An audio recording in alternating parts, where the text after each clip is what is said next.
কদিন ধরে বৃষ্টিতে এমন বাজে অবস্থা, আমার ঘরের সামনে উঠানের অবস্থা তো একদমই খারাপ। আর এই যে দেখো, প্রথম আমাদের গাছে এইবার পেয়ারা হলো, মানে প্রথম গাছের প্রথম ফল বলতে পারো।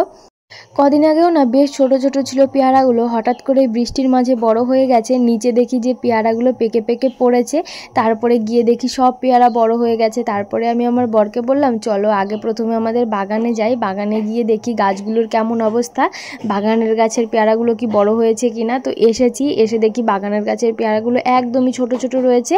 আর পাশে রয়েছে আমাদের একটা সবেদা গাছ। তো সবেদা গাছটাতেও দেখলাম যে আর কি ফুল এসেছে, সবেদা হবে সামনে, অনেক ফুল এসেছে। আর এখানে আমি আমার বরকে দেখাচ্ছিলাম আমাদের ঘর হবে কোথা দিয়ে। এইখানে আসলে আমরা ঘর করব, আমরা যেখানে থাকি ওইখানে আর কি একটুখানি জায়গা, তো ওইখানে ঘর বাড়ি তেমনভাবে হবে না। তো আমাদের এই পেছনে এইখানেই আর কি আমরা পরিষ্কার করে এইখানে পরবর্তীতে আমরা ঘর বাড়ি করব। তো এখানে আমরা দেখছিলাম আমাদের কি কি গাছ আর কি কাটা পড়ে যাবে ঘর করার সময়। আম গাছ কাটা পড়ে যাবে, আরও কিছু গাছ পড়বে কাটা। তো এদিকে বাড়িতে এসে বর আমার পেয়ারা পাড়া শুরু করে দিয়েছে, আর দেখে যে সমস্ত পেয়ারাগুলো দেখো পেকে পেকে গেছে।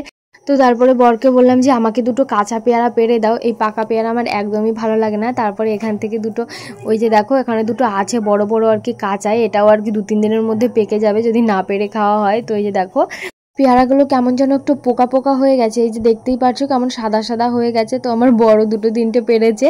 তো এগুলো নিয়ে সবাই ঘরে চলে যাবো এখন। কত সুন্দর সুন্দর পেয়ারা আমাদের প্রথম গাছের। তো চলো আজকের মতো এ পর্যন্তই, টাটা।